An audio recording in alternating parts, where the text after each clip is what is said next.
Às 8h49. Bom, todo mundo já sabe da eleição de ontem na França. Em primeiro lugar, ganhou a coligação de esquerda.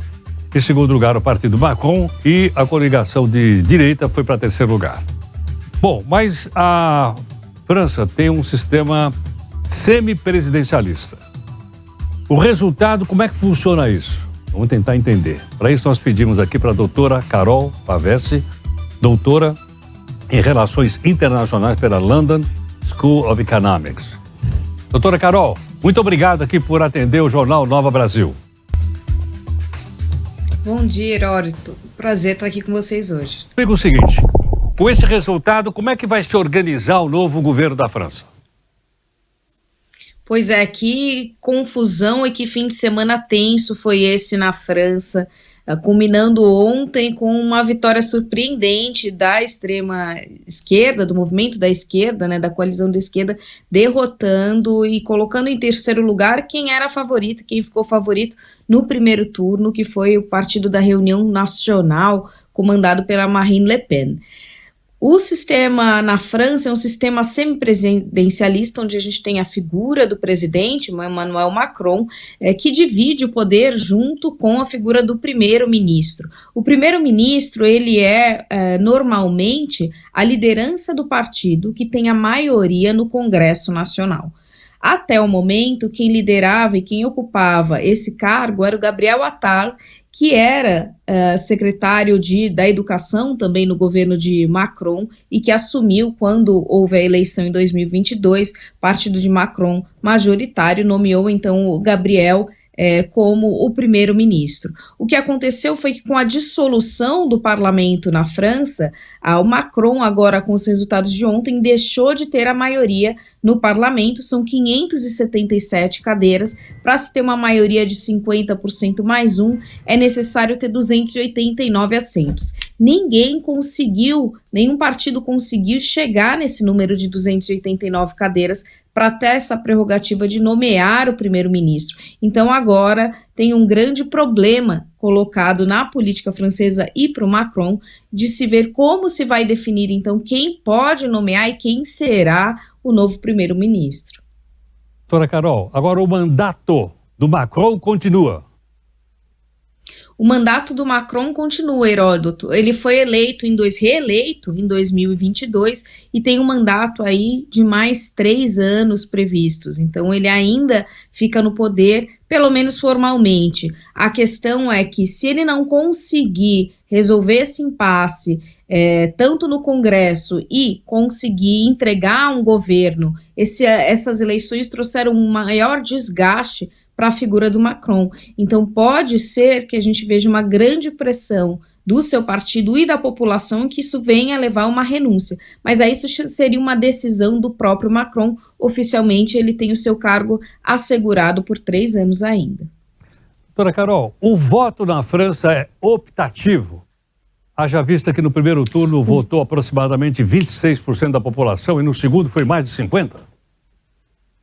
O voto ele é optativo, sim. Então, em geral, a gente tem uma participação aí em torno de uns 40% nas eleições. É algo muito comum em países como o Reino Unido, como os Estados Unidos, onde o voto ele é facultativo.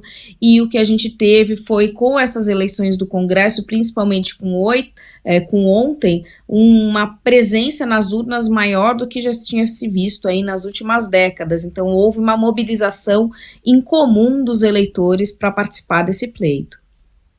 Então, para que o Macron possa ter um primeiro-ministro que o acompanhe, ele precisa que o partido dele faça uma aliança com outros partidos políticos para poder obter essa maioria no parlamento, é isso? Exato. Então a gente tem agora 3 grandes blocos, né? O bloco da Nova Frente Popular, que ficou em primeiro lugar com 182 assentos dos 577, então pouco mais de 100 aí a menos, faltando para se ter a maioria. Em segundo lugar, o bloco do Macron e em terceiro, a reunião nacional da Marine Le Pen. Há agora, por parte do partido da aliança da esquerda, uma demanda para que, como ela ficou em primeiro lugar, para que Macron nomeie um representante dessa aliança da esquerda como primeiro-ministro.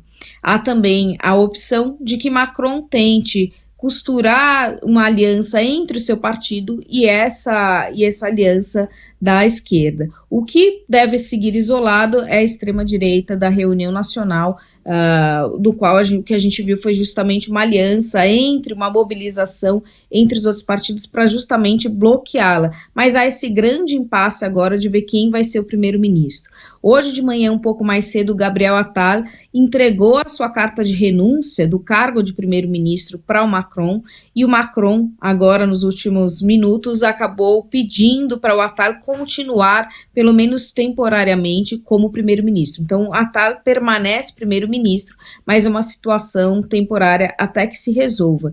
E aí tem mais um complicador, né? A gente tem daqui a 3 semanas as Olimpíadas na França, então isso também pressiona para que se resolva esse problema político e para que possam celebrar as Olimpíadas. Doutora Carol, o eleitor francês, ele vota mais com o coração ou mais com a mente? Depende muito do eleitor, né? O que a gente viu nessa semana foi uma mobilização muito grande de um voto estratégico, né? Foi um voto onde a gente teve até candidatos que foram para o segundo turno. Então, como são essas eleições aí do Congresso? Ela acontece aqui no Brasil, num primeiro turno a gente vota, os deputados estaduais, federais, já ficam nomeados, quem tiver a maioria de votos já é nomeado deputado. Na França não, na França isso ocorre em 2 turnos. Então no domingo passado nós tivemos o primeiro turno, onde aqueles que tiverem pelo menos 12,5% dos votos podem continuar na lista e concorrer a um segundo turno para o cargo de deputado. Então não há só primeiro e segundo lugar ou primeiro e segundo candidato para um segundo turno de deputado. Então a lista, dependendo do distrito que a gente está falando, pode ser muito extensa com muitos candidatos. O que a gente viu nessa semana foi uma mobilização não só política, mas inclusive celebridades aí do futebol, do cinema, pedindo para que a população participasse dessas eleições e não deixasse com que a reunião nacional chegasse em primeiro lugar, tendo a maioria absoluta dos votos das cadeiras no Congresso, para que se tivesse um primeiro-ministro de extrema-direita na França. Então essa mobilização, ela deu certo, muitas pessoas tiveram que abrir mão aí do seu voto, talvez de coração ideológico nesse sentido, para fazer um voto estratégico e eleger a segunda melhor opção talvez, mas que contivesse essa expansão da extrema-direita. Perfeito. Doutora Carol, muito obrigado. Foi um prazer, Heródoto. Boa semana para vocês. Muito obrigado, doutora Carol Pavese. Ela é doutora em Relações Internacionais pela London School of Economics.